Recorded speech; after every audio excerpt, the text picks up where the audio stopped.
What's up? This is 13 with Superior Mobile by 13. Happy 13th. Today, the big question is what happens if you replace the non-nav, non-amplified radio in a Kona EV with an amplified navigation radio out of a Kona internal combustion. Here are the two radios side by side. You can see the screen size is slightly different. And then if we look at the actual part numbers, something of interest here is that the non-amplified uses a 4 ohm output. And then here is the internal combustion amplified one, and it uses a 2 ohm output, which makes sense for an amplified unit. And here are the plug sides of the two radios. As you can see, they are exactly the same. The chassis layout is exactly the same between the two. This one has a slightly different stamped steel design than this one does, but the exact same plug layout. With the different radio plugged in, absolutely completely plug and play, no modification to the wiring required. However, the pin populations on the different plugs are very different, so I wouldn't expect a lot of features to transfer over. However, it should be noted that as you can see, I immediately have navigation, and it is GPS located exactly where I'm at. Unfortunately, in my situation, as you can see, I don't have the EV menus, so I've lost all of the EV specific functionality. That is just not here built into this radio, which was kind of expected. The USB port down there also works, which for me is this Android operating system here. The steering wheel controls work as well. However, I don't have any audio output because this is an amplified radio, and of course there is no amplifier in this vehicle. If we head into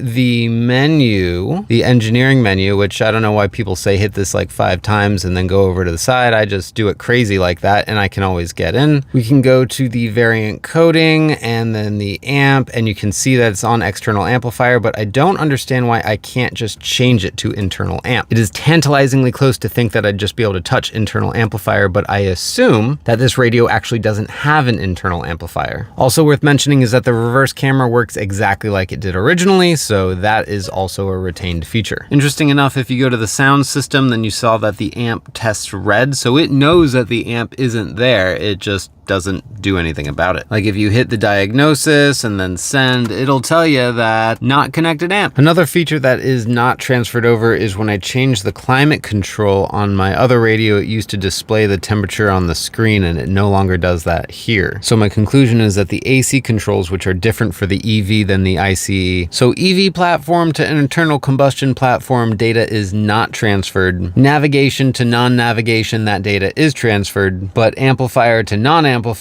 that is not compatible. Even if you were to get the OEM amplifier and plug it in, the wiring population in those plugs would not be there, and it would turn into a big hassle to retain that factory system. But if you have the amplified non-navigation setup, you can easily upgrade to the amplified navigation setup. So that's the end of the experiment here today. To be clear, there are 8 different radio ID variations in literally just the 2020 Kona alone, so this is by far inconclusive, but I think it does set forth some expectations as far as what radios can be swapped for what. The radios branded with an amplified system like Infinity or Harman Kardon are going to have outputs in data form rather than analog. So I don't know if any of that was helpful to you, but I have this radio on hand and decided to experiment and try it out, and that's what I've got to show for it. So thanks for watching. This is 13 with Superior Mobile by 13. I'll talk to you later. See ya.